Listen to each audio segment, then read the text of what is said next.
मित्रों, आज बात करेंगे कि जीवन को सरल कैसे बनाएं। क्योंकि काफ़ी सारे लड़के लड़कियां हैं और काफ़ी सारे बंदे हैं जो डिप्रेशन का ज़्यादा शिकार हो रहे हैं और वो ऐसे असफल भी हो रहे हैं। कोई सा भी बिजनेस डालते हैं तो वो असफल हो जाते हैं और कर्जा भी कर बैठते हैं और फिर आगे नहीं बढ़ पाते और उनको एक निराशा हाथ लगती है। और निराशा हाथ लगती है तो फिर वो डिप्रेशन के शिकार हो जाते हैं और कोई आत्महत्या कर लेता है, कोई कोई घर छोड़ के चला जाता है। तो ये काफ़ी सारी समस्या उन लोगों को फेस करनी पड़ रही है। और ये ऐसा दौर है, कोई समझ नहीं पाता, इस मैकेनिज़्म को समझ नहीं पाता और अपना जो माइंड है, यानी अपना दिमाग है, यही अपने को बेवकूफ़ बनाता है, यही अपने को डिप्रेशन में डालता है और यही वापस निकाल भी देता है। सब इसी का ही कमाल है।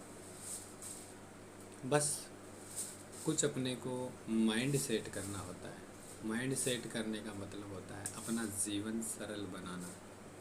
और जीवन सरल बनाना इतना आसान भी नहीं है और इतना कठिन भी नहीं है, क्योंकि ये एक सामान्य पारा है। आप समझना चाहोगे तो बिल्कुल आसानी से समझ पाओगे और नहीं समझना पाओ तो फिर ये बहुत ही कठिन होता है। तो आज बात कर लेते हैं कि ये जीवन सरल कैसे बनाएं और कैसे बिजनेस में आगे बढ़ें और अपना जीवन सरलता से जिए। पहले स्टार्ट करते हैं अपने घर से ही कि घर में अपने से प्रेम से बात क्यों नहीं करते हैं। अपने भाई वगैरह ये प्रेम से बात क्यों नहीं करते हैं। और डिप्रेशन के शिकार बंदे यहीं से उठते हैं और यहीं से ही जितना कुछ झोल होता है यहीं से होता है। जैसे कि जिस बीज बोया आपने, जैसा बीज बोया तो फल वैसा ही आएगा। क्योंकि जहर का बीज बोया तो जहर का ही क्रिएटिविटी होगी उसके अंदर, और अच्छा बीज बोया तो फिर अच्छा ही फल आएगा। तो ये स्टार्टिंग होता है अपनी फैमिली से। और फैमिली से स्टार्टिंग कैसे होता है कि जैसे हम फैमिली में रहते हैं और गलतियां हम करते नहीं हैं, फिर भी मॉम डैड हमें कुछ कार्य के लिए बोलते हैं तो हमारा रिएक्शन ये होता है, पहले हमें सुधरना होगा। सुधरने का मतलब कुछ छोटी छोटी आदतें हैं जो हम फेस करते हैं, उस वजह से माता पिता हैं वो एडिकेट होते हैं। और वो एडिकेट होते हैं तो फिर अपने को वैसे ही शब्द सुनने को मिलते हैं जैसे हम चाहते हैं। हम चाहने का मतलब आप अंदरूनी मन से तो नहीं चाह रहे हो, लेकिन जो आप बोल रहे हो वो वापस आपको मिल रहा है। जैसे मैंने बोला अभी कि जैसा बीज बोओगे वैसा फल लगेगा। तो मॉम डैड कभी भी कुछ भी बोले अपने को, पहला कारण तो ये है कि आप उस जगह बिल्कुल खामोश रहो। खामोश रहने का मतलब है बिल्कुल चुप रहो और जो वो कहे बिल्कुल सरलता से, बिना मना किए, और वो कार्य कर लो। हाँ, हो सकता है कि कार्य ज़्यादा बताया हो उन्होंने और आपसे थोड़ा ही हो रहा हो तो थोड़ा ही कर लो। लेकिन कोशिश ये करो कि पलट के उनको ये मत बोलो कि मेरे से नहीं होगा, इतना काम नहीं होगा। तुम करने की कोशिश तो करो, आगे सब ऑटोमेटिक हो जाएगा। जो काम आपको दिया वो काम करने की आप कोशिश करो, कार्य ऑटोमेटिक हो जाएगा। जैसे आप काम में जुट जाओगे ना तो कोई भी कार्य भारी नहीं होता है। अपनी बहन से, अपने भाई से अगर वो आपसे कुछ मांग रहे हैं तो आप तू तड़ाके से बात करना बंद करो और वो कुछ बोले उसको बढ़िया से सुनो। और आपके पास जवाब हो तो आप जवाब प्यार से ही दीजिएगा, तो ना तो आपके अंदर झगड़ा होगा और ना ही आप डिप्रेशन के शिकार होंगे। क्योंकि छोटी छोटी एनर्जी हम रिलीज़ करवाते हैं, अपनी फैमिली से रिलीज़ करवाते हैं, अपने मित्रों से रिलीज़ करवाते हैं, अपने भाई बहन से रिलीज़ करवाते हैं और अपने माता पिताओं से रिलीज़ करवाते हैं। कैसे? वो अपने कार्मिक बंधन में जुड़ जाती है। जैसे मम्मी पापा ने बोला है कि तुम जाओ और ये काम करके आओ, तो आपने जवाब क्या दिया, क्या है मेरे से नहीं होगा। तो ये इस तरह से जवाब देने से आपका कार्मिक बंधन है वो खराब हो गया। और वो कार्मिक बंधन यानी कि आपने एक छोटा सा बीज डाल दिया और उसका फल का इंतज़ार आपको करने की ज़रूरत ही नहीं है, वो 100% नेगेटिव ही फल मिलेगा आपको। अभी नहीं मिलेगा तो क्या है, कुछ दिन बाद मिल सकता है। ज़रूरी नहीं है कि वो मम्मी पापा से ही मिल सकता है, किसी और बंदे से भी मिल सकता है। जैसे आपने मम्मी पापा को कुछ गलत बोला, गलत बोलने का मतलब ये है उन्होंने कुछ काम बताया और आप किए नहीं, तो वो जो कार्मिक बंधन है, वो कार्मिक बीज है, यानी जो बीज डाल दिया आपने, गलत बोल के बीज डाल दिया, वो ज़रूरी नहीं है कि आपके मम्मी पापा ही आपको डांटे। जैसे कि आपने कुछ गलती कर दी हो और आपके मम्मी पापा ने आपको कुछ बोला ही नहीं और वो खामोश रह गए, चलो छोड़ो यार बच्चा है, लेकिन अपना खुद का कार्मिक बंधन खराब कर दिया। मम्मी पापा ने कुछ बोला नहीं, लेकिन वो दोस्तों से मिलेगा, आने वाले समय में किसी से भी मिल सकता है। तो ये छोटी छोटी चीज़ें अपन फेस कर लेते हैं और ये अपने जीवन में उतार देते हैं। अब मैं एक अपने ब्रेन पावर का कुछ कॉन्सेप्ट बताना चाह रहा हूँ, वो कैसे कार्य करता है। और ये जो बीज डालने वाली बात है कार्मिक बंधन, ये कैसे क्या होता है कि जैसे जैसे आपने जो बीज डाला और उस बीज का फल अपने को तुरंत नहीं मिलता है। क्यों नहीं मिलता है, हमें इंतज़ार करना पड़ता है काफ़ी समय तक, फिर बाद में वो फल लगता है, फिर फसल काटते हैं। ठीक इसी प्रकार से हमारा एक ब्रेन है, उसके 2 पार्ट कर रखे हैं, यानी यूनिवर्स ने 2 पार्टों में इस ब्रेन को बांटा गया है, जिसको हिंदी में बोला जाए तो चेतन मन और अवचेतन मन, और इंग्लिश में बोला जाए तो कॉन्शियस माइंड और सबकॉन्शियस माइंड। ये 2 पार्टों में इसको बांटा गया है और दोनों का काम अलग अलग होता है। जैसे कि कॉन्शियस माइंड यानी कि चेतन मन, जो पूरे दिन अपन खाना पीना रहना उठना बैठना घूमने फिरने जाना जो भी कार्य करते हैं वो चेतन मन से करते हैं, यानी कि कॉन्शियस माइंड से। और हमारे सोने के बाद जो हमें सपने दिखते हैं, जब हम सो जाते हैं तो आपका चेतन मन यानी कॉन्शियस माइंड रिलैक्स रूप में एक आनंद अवस्था में वो सो जाता है, वो उस टाइम कार्य नहीं करता है और अपना उस टाइम सबकॉन्शियस माइंड यानी कि अवचेतन मन वो कार्य करने लग जाता है। और वो कार्य हिडन रूप से तो दिन को भी करता है, नाइट को भी करता है, यानी डे नाइट दोनों टाइम चलता रहता है, यानी 24 घंटे ड्यूटी बजाय रखता है। लेकिन वो दिन को हिडन रूप से कार्य करता है और रात को भी हिडन रूप से करता है, लेकिन उस बंदे को पता होता है नाइट को। जैसे कोई सपना आता है तो हम सपने में सोए हुए तो बेड पे ही रहते हैं, लेकिन वो सपना अपने को इस तरह से एक्सप्लेन करा देता है सबकॉन्शियस माइंड की, जैसे हम खुद ही वहाँ थे और खुद ही उस जगह पे जाके आए और अपने पीछे कोई दौड़ भी रहा था, कुत्ता काटने के लिए दौड़ रहा था। ऐसे डरावने सपने भी आ सकते हैं। तो ये सबकॉन्शियस माइंड ऐसी क्रिएटिविटी कर देता है कि अपने को ऐसा लगता है कि ये हमारे साथ बिल्कुल हकीकत हो रहा है। और दिन में जितने जो भी कार्य करते हैं अपन, इस सबकॉन्शियस माइंड का एक ही काम है, ये एक ऐसा मेमोरीज है, ये रिकॉर्ड करके रख लेता है। रिकॉर्ड करके रख लेता है यानी कि ये हमारे कहीं दिनों वर्षों का डेटा इसमें स्टोर रहता है। ये सबकॉन्शियस माइंड यानी कि अवचेतन मन। और जो चेतन मन है, जो हम बात कर रहा हूँ, मैं आपसे बात कर रहा हूँ, मैं आपको कुछ बता रहा हूँ, तो ये चेतन मन कार्य कर रहा है अभी, और वो हिडन रूप से कार्य कर रहा है और वो कुछ चीज़ें उठा लेता है। जैसे कि मैंने किसी घटना को देखा है और उस घटना में चेतन मन कार्य कर रहा है ना, उस टाइम आँखों ने देख लिया, लेकिन चेतन मन यानी कॉन्शियस माइंड जो दो पार्टों में बटा हुआ होता है हमारा ब्रेन, तो कॉन्शियस माइंड क्या होता है, यानी कि सबकॉन्शियस नहीं, कॉन्शियस माइंड यानी कि चेतन मन, वो उस घटना को देख लेता है और कॉन्शियस माइंड यानी चेतन मन उस सबकॉन्शियस माइंड को, अवचेतन मन को सिग्नल दे देता है, और ऐसा सिग्नल देता है कि एक घटना हो गई है और अपन भीतर से बहुत ज़्यादा डरे हुए हैं, ये ऐसी घटना दे देता है, ऐसी सिग्नल दे देता है। और जैसे ही वो सिग्नल अपने अंदर प्रवेश करता है, यानी कि उस सबकॉन्शियस माइंड उसमें प्रवेश कर जाता है, सबकॉन्शियस माइंड उसको रीड कर लेता है।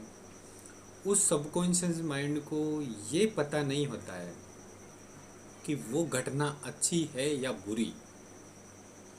हाँ, वो एक सिग्नल ज़रूर देता है कि ये ठीक नहीं है, बस इतना सा दे देता है, यस नो का आंसर हल्का सा देता है, फिर वो अपना कार्य में जुट जाता है। फिर हम सोते हैं तो वही घटना हमारे पूरे नाइट यानी कि 1 2 3 घंटे जितनी देर अपने को वो सपना आएगा, उस सपने में उस घटना को देख के अपन डर जाते हैं। तो ये मैकेनिज़्म वही है सेम। तो जितनी भी चीज़ें स्टोर होती है ये अपने सबकॉन्शियस माइंड में कहीं जन्मों का डेटा भी पड़ा रहता है, कहीं जन्मों का डेटा जो स्टोर रहता है। और ये सबकॉन्शियस माइंड का ही पावर होता है अपने बॉडी को दुखी करना, अपने खुद को दुखी करना और सुखी करना, ये सब अपने सबकॉन्शियस माइंड का पावर है। और ये पावर मिलता कहाँ से है, सबकॉन्शियस माइंड को सिग्नल कहाँ से मिलता है, कॉन्शियस माइंड से।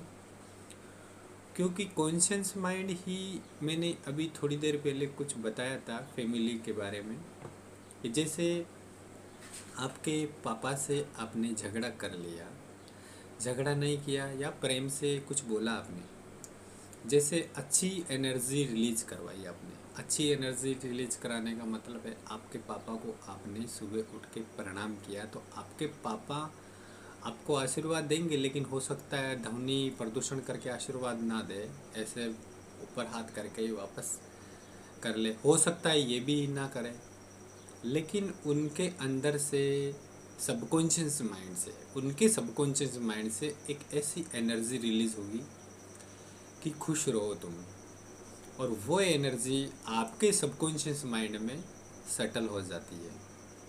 और वो एनर्जी जब सेटल हो जाती है, उस सबकॉन्शियस माइंड, आपका सबकॉन्शियस माइंड उस एनर्जी को रीड कर लेता है और आपके चेतन मन तक, मन को पता ही नहीं रहता है।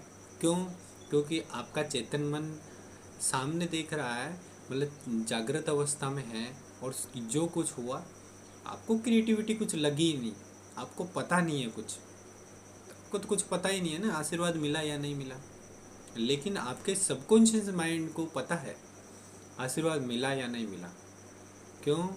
क्योंकि इसको ऐसा ब्रेन पावर है, ये ऐसा पार्ट है अपना, जो इंसान कुछ भी कार्य करता है, अच्छा बुरा जैसा कुछ कार्य करता है, ये सब स्टोर करता है, एक रिकॉर्डिंग फॉर्म में पड़ा रहता है। इसके अंदर काफ़ी जन्मों का डेटा भी पड़ा रहता है। बस हिम्मत होनी चाहिए कि इस डेटा को कैसा कलेक्ट करें और कैसा निकाले इसको।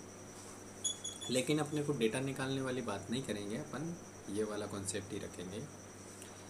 तो होता क्या है कि जैसे वो एनर्जी रिलीज हुई, अपने सबकॉन्शियस माइंड में प्रवेश हो गई, और सबकॉन्शियस माइंड में वो सबकॉन्शियस माइंड उसके प्रति कार्य करने लग जाता है, और जैसे ही उसको उचित लगता है उस टाइम पर वो दे देता है।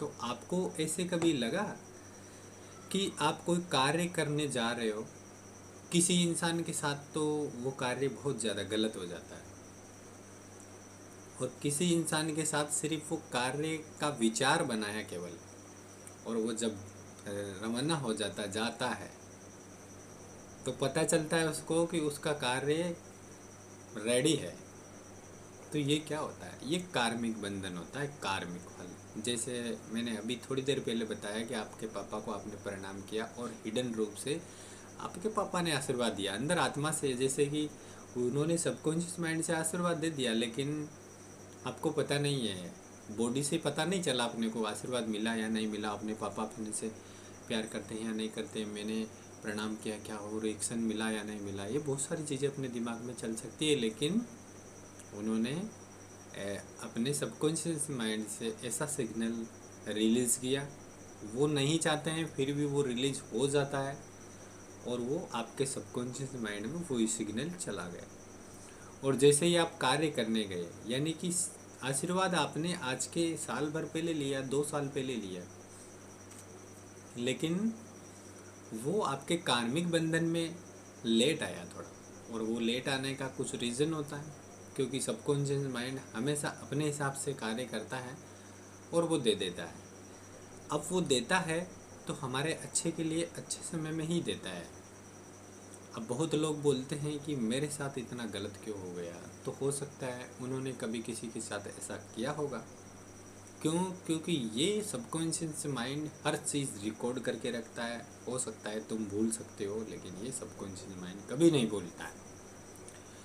जैसे एक उदाहरण ले लेता हूँ मैं, कि एक बंदा है, वो बंदा अपने माता पिता को मतलब सुनाई नहीं करता था, कुछ कार्य नहीं करता था, भाई बहन की भी इज्जत नहीं करता था। और ये प्रॉब्लम हुआ कब था, तब उसकी शादी हो गई थी। पहले ठीक था वो, और उसकी शादी होने के बाद में ये सब कुछ हो गया। और बंदा पढ़ाई भी कर रहा है,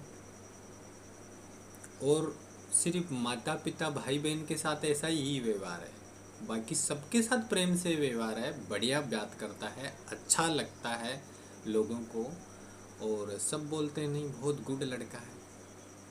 लेकिन उसके साथ होता क्या है कि जब वो कंपटीशन वगैरह जो भी पढ़ाई में जो भी होता है, नौकरी लगने के लिए प्रोसेस, वो सारे प्रोसेस करता है, और पढ़ाई में भी टॉप नंबर होता है वो, और होशियार होता है, हर पढ़ाई वो अच्छी तरीके से कर लेता है। अब उसने जो एनर्जी रिलीज़ करवाई थी, उसने एनर्जी रिलीज़ कराने का मतलब, बहन ने कुछ मंगाया होगा और वो लाके नहीं दिया होगा उस टाइम, तो उसके अंदर से जो एनर्जी रिलीज़ हुई, उसके सबकॉन्शियस माइंड से, यानी बहन के सबकॉन्शियस माइंड से एनर्जी रिलीज़ हुई, वो स्टोर हो गई इसके सबकॉन्शियस माइंड में, इसको पता ही नहीं है। और बोल के अगर बहन एनर्जी रिलीज करती तो इसको पता भी रहता, लेकिन बोला नहीं होगा, क्योंकि वो खामोश रह गए होंगे। पापा ने बोला कि बेटा आज मेरे लिए ये लेके आना, तो उन्होंने बोला मैं तुम्हारा क्या नौकर हूँ, ऐसे कुछ शब्द बोल दिए। तो पापा ने भी हिडन रूप से ही रहे, कुछ बोले नहीं, कुछ डांटे नहीं। तो वो उसका फाइल क्रिएट होता है, और सबकॉन्शियस माइंड उनकी सबकॉन्शियस माइंड से एक फाइल उठा लेता है।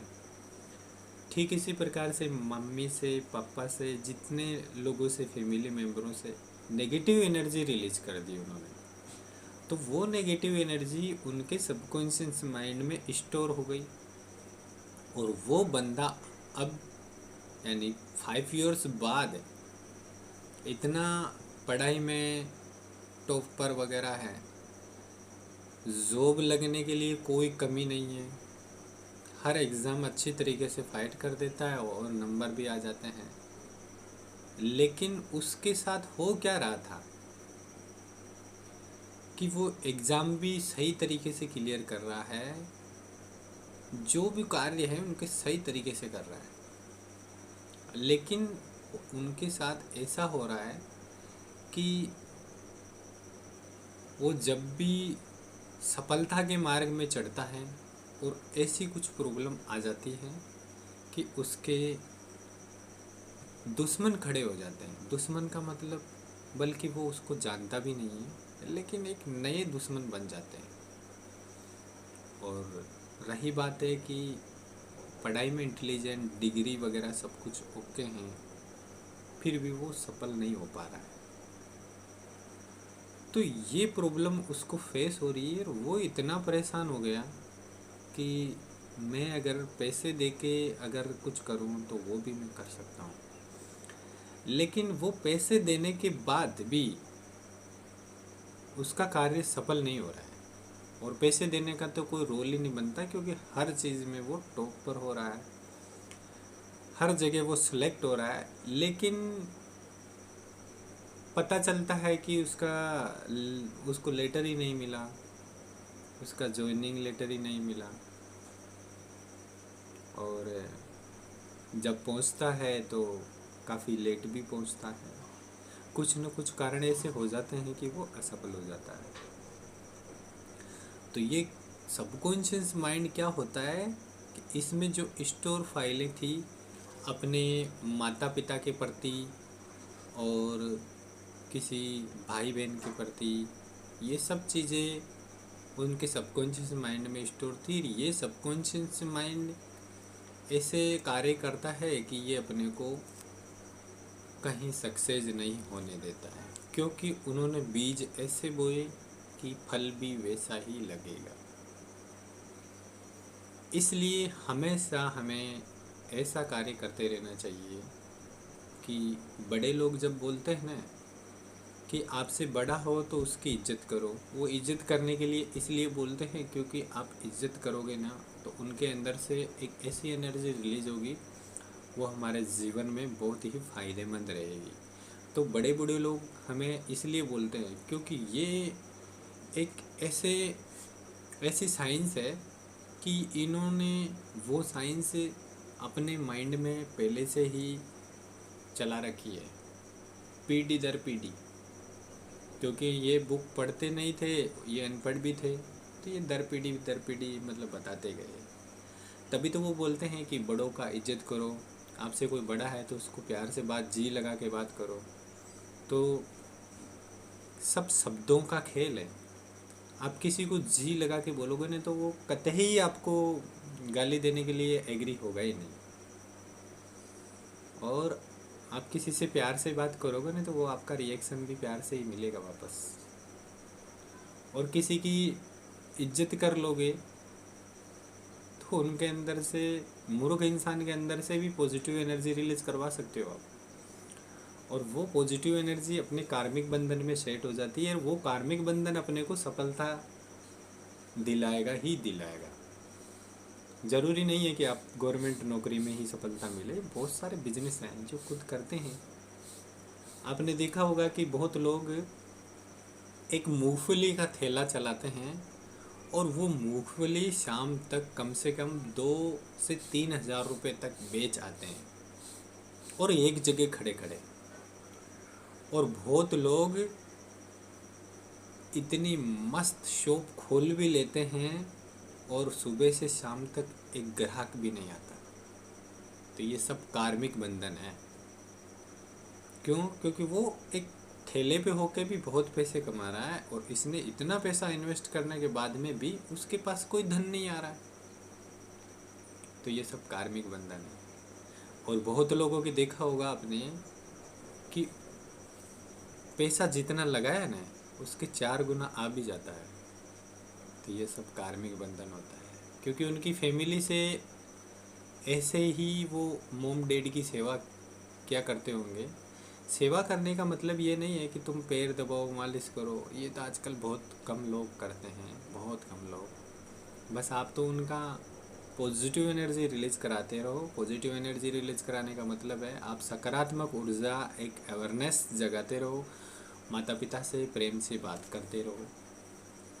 और कोई भी बात बोले वो तो तुम्हें अगर चुभन सी लगे तो कोशिश ये करो कि चुभन सी ना लगे तुम्हें।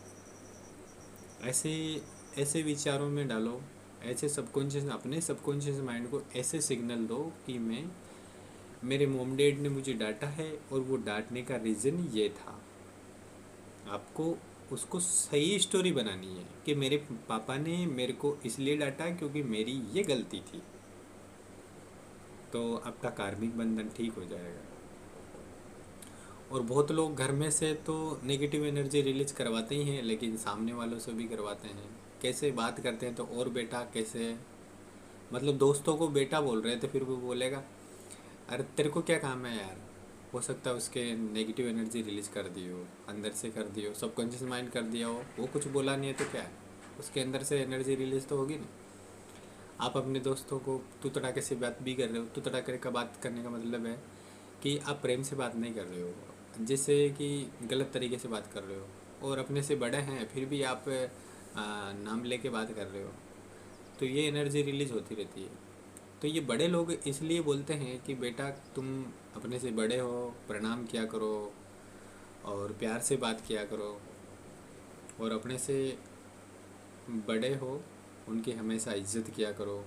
तो ये छोटी छोटी चीज़ें वो बताते हैं अपने बुजुर्ग लोग, लेकिन आजकल तो वो भी तो नहीं बताते हैं, क्योंकि ये बैठते ही नहीं है आजकल की जनरेशन, तो वो बताएंगे कहाँ से। पहले और अब में बहुत फ़र्क है।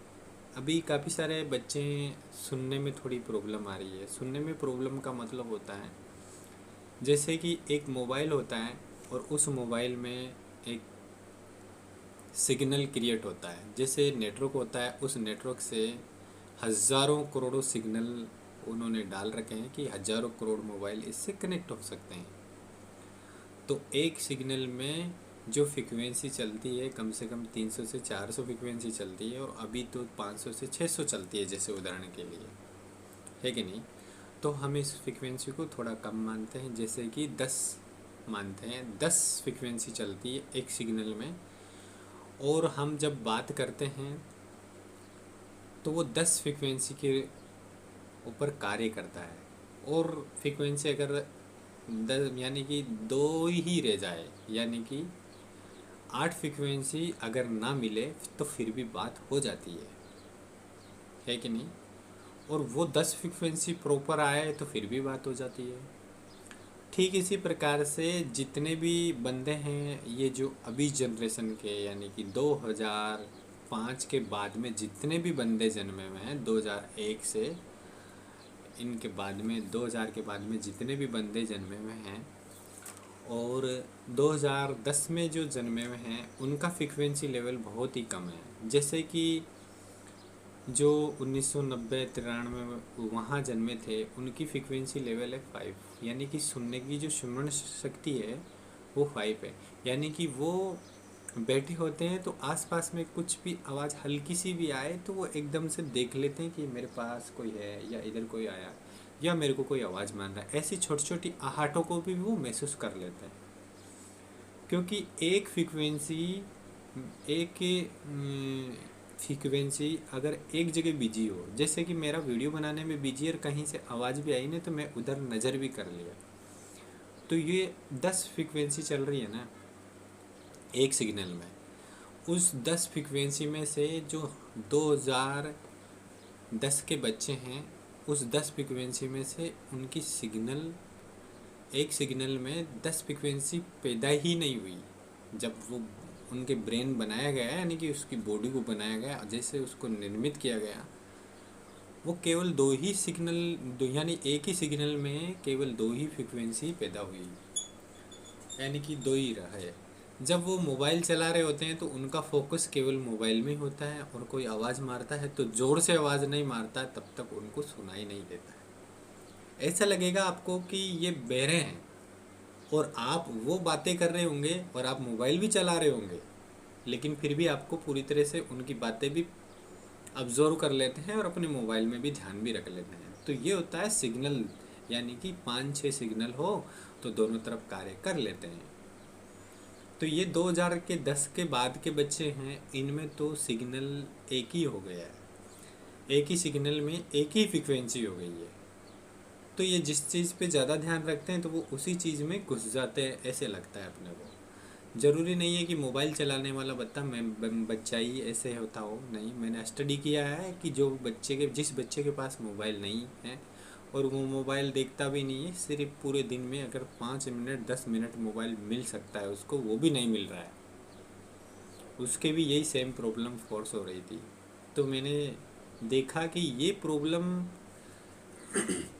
जैसे जैसे और बच्चे जन्मेंगे, आगे जन्मने वाले, उनके वो एक सिग्नल में उनके पास एक ही सिग्नल बचेगा, और धीरे धीरे हो सकता है ऐसा समय भी आ सकता है कि बच्चे बहरे ही पैदा हों, सुने ही नहीं, क्योंकि ये टेक्नोलॉजी भी बढ़ रही है ना। तो ये मेरे को ऐसा लग रहा है कि ये टेक्नोलॉजी इन्हीं बच्चों को काम आने वाली है, अभी जो जन्म है उन्हीं बच्चों में।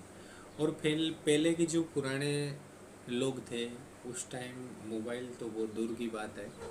वो जब बैठे रहते थे वो तो मतलब काफ़ी दूर दूर कच्चे घरों में बातें होती थी, वो अपने घर में सुन लेता था। उनकी फ्रिक्वेंसी लेवल इतनी सटीक थी। और ये कौन सी लेवल में काम करते थे, ये तो स्वयं यूनिवर्स ही जाने। और ऐसी आहटें सुन लेते थे वो कि अभी हम सुन पाना पॉसिबल ही नहीं है। कहते हैं कि वो चींटियों की लैंग्वेज भी वो समझ जाते थे। लैंग्वेज का मतलब है उनके हाव भाव से भी वो बता देते थे कि इनको क्या ज़रूरत है। जानवर का चेहरा देख के ही बता देते थे कि इनको क्या ज़रूरत है, क्या ये है, जिसे इंग्लिश में बोला जाए तो टेलीपैथी होता है। टेलीपैथी यानी कि सामने वाले इंसान को सिर्फ आपने देखा और देखा भी नहीं होगा, फिर भी आपने उनके विचारों को पढ़ लिया, उनको क्या ज़रूरत है वो पढ़ लिया। क्योंकि हर एक माँ हर एक माँ को टेलीपैथी यूनिवर्स खुद डाउनलोड करा देता है। जैसे कि अनपढ़ माँ होती है तो वो क्या है, उसको कुछ पता नहीं होता है। अनपढ़ माँ का मतलब होता है जब लड़की होती है उसको कुछ पता नहीं होता है कि बच्चे को कैसे रखा जाता है, बच्चे को कैसी परवरिश की जाती है, बच्चा कब कौन से सिग्नल देता है, तब कौन सी क्या सिस्टम या बीमारी होती है, उसको भूख लगती है तो कैसा क्या करेगा। और हो सकता है वो सिग्नल भी ना दे लेकिन फिर भी अपने को पता कैसे चलता है। तो जब वो लड़की माँ नहीं बनती है तब उसको कुछ भी पता नहीं रहता है, वो उसके प्रति स्टडी करती भी नहीं है। फिर भी माँ बनने के बाद में खुद यूनिवर्स समय के साथ वो टेलीपैथी गुण उनके अंदर वैसे ही विद्यमान कर देते हैं। और जब वो माँ बनती है, उस टाइम की बात कर रहा हूँ, उस टाइम वो गुण डाल देते हैं। बच्चा सोया हुआ होता है और उसको कुछ चीज़ की अगर मान लो ज़रूरत है, वो उठ जाता है। उस जैसे पेट दर्द कर रहा हो और वो रो भी नहीं रहा हो लेकिन पेट दर्द कर रहा हो तो माँ को पता चल जाता है। टेलीपैथी यानी कि विचार आदान प्रदान, बोला नहीं फिर भी पता है। जैसे एक जानवर जानवर की भाषा समझता है ना, बहुत सारे जानवर एक साथ खड़े हो, चारा चर रहे हो, कहीं पर भी जाते हैं तो ये ध्वनि प्रदूषण तो बहुत ही कम करते हैं। ये गाय भैंस बकरी ये बहुत कम करते हैं। बल्कि इनको कहीं जाना होता है, कहीं भी हम पानी पिलाने के लिए ले जा रहे हैं, चराने के लिए ले जा रहे हैं, तो ये आवाज़ कर करके नहीं बुलाते हैं, आपस में आवाज़ करते नहीं है इतने। ये केवल एक बार एक दफ़े ऐसे देखा और वापस वो उसको देखा और वो टेलीपैथी हो गई उसकी, यानी कि जो विचार थे वो आदान प्रदान हो गए। उनको सब पता चल गया कि अपने को क्या करना है क्या नहीं करना है। जब वो रोमांटिक मूड में होते हैं तब भी वो ऐसे ही विचार बनाते हैं। तो ये इनकी एक दूसरे की भावनाओं को समझ जाते हैं, इसको बोलते हैं टेलीपैथी। चींटी को देखा होगा आपने, दो चींटियाँ होती है, दोनों आपस में ऐसे खड़ी रहती है। दोनों जो दो एक छोटे से वायर की तरह होते हैं जिनको मूछें बोलते हैं, वो ऐसे ऐसे करती रहती है, जैसे ऐसे ऐसे करती रहती है और खड़ी रहती है ऐसे। तो ऐसे देखा होगा क्योंकि वो तो आवाज़ कर ही नहीं रही है ना, लेकिन वो टेलीपैथी यूज कर रही है। उनको पता है वो क्या बात कर रही है, उनको पता है आपस में जो भी बात कर रही है। और एक चींटी रानी सारी चींटियों को ऐसे ही सिग्नल देती है, एक दूसरे को सिग्नल दे देती है। और वो चींटी रानी आगे चलती है पहले और वो कार्य करके आ जाती है, फिर बाद में सारी चींटियाँ जाती है। तो ये टेलीपैथी इस तरह से कार्य करती है। और आनुवांशिकता की कमी, यानी कि आनुवांशिकता कमी के कारण से ही ये जो आजकल के बच्चे हैं ये सुन नहीं पा रहे हैं। इनके अंदर सिग्नल तो एक हैं और एक सिग्नल में ही जो फ्रीक्वेंसी लेवल है वो फ्रीक्वेंसियाँ बहुत कम है। एक ही फ्रीक्वेंसी है और एक ही सिग्नल है। और इससे पहले यानी कि 1990, 1950, 1947 जो भी बंदे जन्मे हैं उनमें कम से कम 5 से 6 फ्रीक्वेंसियाँ चल रही होती है। एक सिग्नल में 5 से 6 फ्रीक्वेंसियाँ चल रही होती है। तो वो कैसे कार्य करती है 5 से 6 फ्रीक्वेंसियाँ? जैसे कि 5 फ्रीक्वेंसी मान लेते हैं, वो 5 फ्रीक्वेंसी जैसे कि वो बंदा कोई कार्य कर रहा है, उस कार्य में वो बिजी हो रखा है। बिजी हो रखा मतलब हाथ पैर कार्य कर रहे हैं और बाकी की जो फ्रीक्वेंसियाँ हैं वो बिजी नहीं है।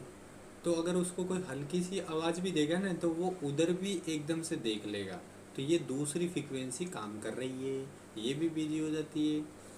और तीसरी फ्रीक्वेंसी है कि वो काम भी कर रहा है और कोई आवाज़ मारता है उस पर भी वो ध्यान कर लेता है और वो विचार भी चला रहा है, यानी विचार भी कर रहा है आगे से आगे कैसे करना है और ऐसे सोच में भी डूबा है। तो इस तरह से उनके पास 4 या 5 फ्रीक्वेंसी वहाँ होती है। तो वो एक सिग्नल में 4-5 फ्रीक्वेंसियाँ होती है तो वो चारों तरफ से एक्टिव और अलर्ट होते हैं। और अभी के जो बच्चे हैं उनके अंदर ये चीज़ें मौजूद नहीं हैं। और इनको एक्टिव करने के लिए जैसे कि जो इंस्पेक्टर वगैरह बनते हैं, जिन ये सब फ्रीक्वेंसियाँ सब इंसान के पास होती है लेकिन ये डीएक्टिवेट हो जाती है। तो एक्टिवेट करने के लिए वो ऐसी पढ़ाई कराते हैं कि कुछ लोगों की एक्टिवेट हो जाती है और कुछ लोगों की एक्टिवेट नहीं होती है। जिन लोगों की एक्टिवेट नहीं होती है वो आउट कर दिए जाते हैं। ऐसे ही होता है। तो फ्रेंड्स ये वीडियो काफ़ी लंबा हो चुका है और नेक्स्ट वीडियो में अपन फिर मिलेंगे और ऐसी अच्छी अच्छी बातों के एक और वीडियो मिलेगा आपको देखने के लिए। और आप सब लोगों का आशीर्वाद है और आपका प्यार है और मेरा मोटो यही है कि जो भी कुछ मैं बताता हूँ तो हो सकता है आपके कुछ काम आए। और कहते हैं ना कि अच्छे बीज बोएंगे तो अच्छे फल भी लगेंगे। तो मैंने कोशिश में यही करता हूँ कि मेरी तरफ से तो मैं अच्छे बीज बोऊँ, चाहे मुझे फल मिले या ना मिले। कृष्ण जी कहते हैं ना कि कर्म करो फल की इच्छा मत करो। इसलिए आप भी ऐसे ही बनो, कर्मठ बनो, कर्म करते रहो अच्छे। और तुमसे बुरे कर्म भी हो जाए तो गलती हो जाए तो क्षमा अपने आप से ही मांगना, क्योंकि मंदिर में भगवान नहीं, स्वयं के अंदर ही भगवान है। तुम बाहर वाले भगवान को खुश कर लोगे ना, बाहर वाले भगवान को मतलब होता है इंसान इंसान को खुश कर देगा ना, तो फिर वो परमात्मा जो मंदिर में बैठा है तो वो वैसे ही खुश हो जाएगा। तुम मंदिर में मेवे मिठाई चढ़ा रहे हो और मॉम डैड को तुम भोजन तक नहीं दे रहे हो तो वो मंदिर वाले भगवान कभी खुश नहीं होंगे, वो उल्टे दुखी ही होंगे। इसलिए कोशिश ये करो कि पहले अपने मॉम डैड को भोजन कराओ। उसमें मंदिर में ना जाओ तो भी फिर भी चलेगा, लेकिन क्योंकि सबसे बड़ा मंदिर तो माता पिता ही है हमारे, जो हमें जीवन दे के इतने बड़े किए हैं और उनकी वजह से आज हम जीवित हैं, कार्य भी कर रहे हैं और बीवी बच्चे भी रख रहे हैं। तो सब उन्हीं की बदौलत ही तो है। हमारे पास क्या था और क्या लेके जाएंगे? कुछ नहीं है, कुछ भी लेके नहीं जाएंगे। अगर हमने धन कितना भी कमा लिया हो, एक विचार करो कि आपके पास करोड़ों की संपत्ति है, खूब सारा धन है, आपका नाम भी है, दौलत शोहरत सब कुछ है और आपको हर एक इंसान जानता भी हो तो एक चंद घड़ी का विचार कीजिए हैं कि वो जानने वाले लोग आपकी जब मृत्यु आएगी तो क्या आपको बचाएंगे? नहीं। क्या उस धन को देख के आप ये कह सकते हो कि मुझे 1 साल और जीने दो? नहीं। तो ये सब अपने दिमाग का झोल है। और आज हम चाहे कितने भी पैसे कमा लें, बहुत सारा पैसा पड़ा हो आपके पास, और जब ऐसी बीमारी आपके अंदर प्रवेश हो जाती है ना, तो आप चाहे कितना भी पैसा दे दो, लेकिन वो बीमारी ठीक होने वाली नहीं होगी ना, तो नहीं होगी वो। फिर आपको पता चलेगा कि पहला सुख निरोगी काया। तो आपका सबसे सर्वप्रथम जो सुख होता है ना, तो रोटी कपड़ा मकान भोजन पानी और प्रेम के 2 शब्द, और शरीर बिल्कुल कुशल मंगल। तो फिर ये समझो कि तुम्हारे पास सबसे बड़ा धन है, और इस दुनिया के सबसे बड़े सुखी इंसान आप ही हो गए। क्योंकि मैंने ऐसे लोग भी देखे हैं जो इस दुनिया में करोड़ों रुपए कमा रहे हैं महीने के। मेरे मित्रगण भी हैं ऐसे जिनके पास धन की तो कोई भी कमी नहीं है, बिल्कुल भी, लेकिन वो परेशान है। कोई तो शरीर से परेशान है, कोई रिश्ते से परेशान है, कोई फैमिली मेम्बर से परेशान है। तो ये परेशानी इतनी खतरनाक हावी हो जाती है कि वो कभी कभी तो मतलब अपने आप को ख़त्म करने की सोच लेते हैं। तो ये सब चीज़ें क्रिएट अपने सबकॉन्शियस माइंड से ही होती है, और ये सबकॉन्शियस माइंड का ही झोल होता है। क्योंकि ये कॉन्शियस माइंड का ही झोल होता है। ये कॉन्शियस माइंड को अपन जैसे सेट कर लेते हैं ना, तो ये वैसे ही सेट हो जाता है। और सबकॉन्शियस माइंड को ये पता नहीं होता है कि तुम सत्य सिग्नल दे रहे हो या असत्य सिग्नल दे रहे हो। इसको कोई मतलब नहीं है, जैसा तुम बोओगे वैसा फल देगा ये। आप गलत सोच पैदा रखी ना, आपने किसी के ऊपर ईर्ष्या रखी, किसी के ऊपर जलन भावना रखी। अगर कोई बंदा पैसे वाला बन रहा है, अपने फैमिली में ही मतलब कोई काका का लड़का अगर कोई अच्छे कार्य की और प्रगतिशील है, और अपन ने उनके प्रति भले ही उनसे झगड़े नहीं अपन, लेकिन उनके प्रति जलन रखते हैं, तो समझ लो वो भी तुम्हारे ऊपर लौट के आएगा, परमानेंट 100% लौट के आएगा।